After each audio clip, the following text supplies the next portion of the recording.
Sun Tzu said, "The art of war is of vital importance to the state. It is a matter of life and death, a road either to safety or to ruin. Hence it is a subject of inquiry which can on no account be neglected. The art of war, then, is governed by 5 constant factors, to be taken into account in one's deliberations when seeking to determine the conditions obtaining in the field. These are 1. The moral law, 2. Heaven, 3. Earth, 4. The commander, 5. Method and discipline. The moral law causes the people to be in complete accord with their ruler, so that they will follow him regardless of their lives, undismayed by any danger. Heaven signifies night and day, cold and heat, times and seasons. Earth comprises distances, great and small, danger and security, open ground and narrow passes, the chances of life and death. The commander stands for the virtues of wisdom, sincerity, benevolence, courage, and strictness. By method and discipline are to be understood the marshalling of the army in its proper subdivisions, the graduations of rank among the officers, the maintenance of roads by which supplies may reach the army, and the control of military expenditure. These 5 heads should be familiar to every general. He who knows them will be victorious. He who knows them not will fail. Therefore, in your deliberations, when seeking to determine the military conditions, let them be made the basis of a comparison in this wise. 1. Which of the 2 sovereigns is imbued with the moral law? 2. Which of the 2 generals has most ability? 3. With whom lie the advantages derived from heaven and earth? 4. On which side is discipline most rigorously enforced? 5. Which army is stronger? 6. On which side are officers and men more highly trained? 7. In which army is there the greater constancy both in reward and punishment? By means of these 7 considerations I can forecast victory or defeat. The general that hearkens to my counsel and acts upon it will conquer. Let such a one be retained in command. The general that hearkens not to my counsel nor acts upon it will suffer defeat. Let such a one be dismissed. While heeding the profit of my counsel, avail yourself also of any helpful circumstances over and beyond the ordinary rules. According as circumstances are favorable, one should modify one's plans. All warfare is based on deception. Hence, when able to attack, we must seem unable. When using our forces, we must seem inactive. When we are near, we must make the enemy believe we are far away. When far away, we must make him believe we are near. Hold out baits to entice the enemy, feign disorder, and crush him.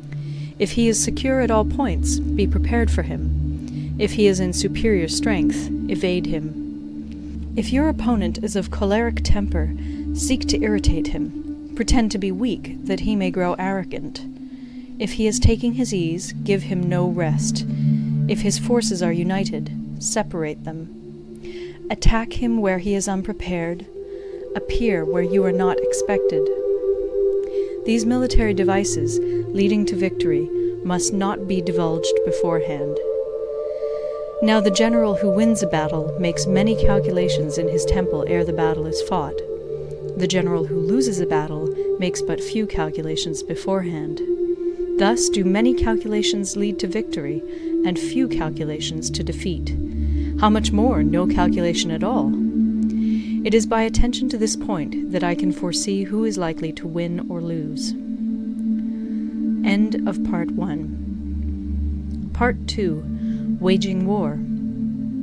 Sun Tzu said, "In the operations of war, where there are in the field 1,000 swift chariots, as many heavy chariots, and 100,000 mail-clad soldiers, with provisions enough to carry them 1,000 li, the expenditure at home and at the front, including entertainment of guests, small items such as glue and paint, and sums spent on chariots and armor, will reach the total of 1,000 ounces of silver per day. Such is the cost of raising an army of 100,000 men. When you engage in actual fighting, if victory is long in coming, then men's weapons will grow dull and their ardor will be damped. If you lay siege to a town, you will exhaust your strength. Again, if the campaign is protracted, the resources of the state will not be equal to the strain. Now, when your weapons are dulled, your ardor damped, your strength exhausted, and your treasure spent, other chieftains will spring up to take advantage of your extremity. Then no man, however wise, will be able to avert the consequences that must ensue. Thus, though we have heard of stupid haste in war, cleverness has never been seen associated with long delays. There is no instance of a country having benefited from prolonged warfare.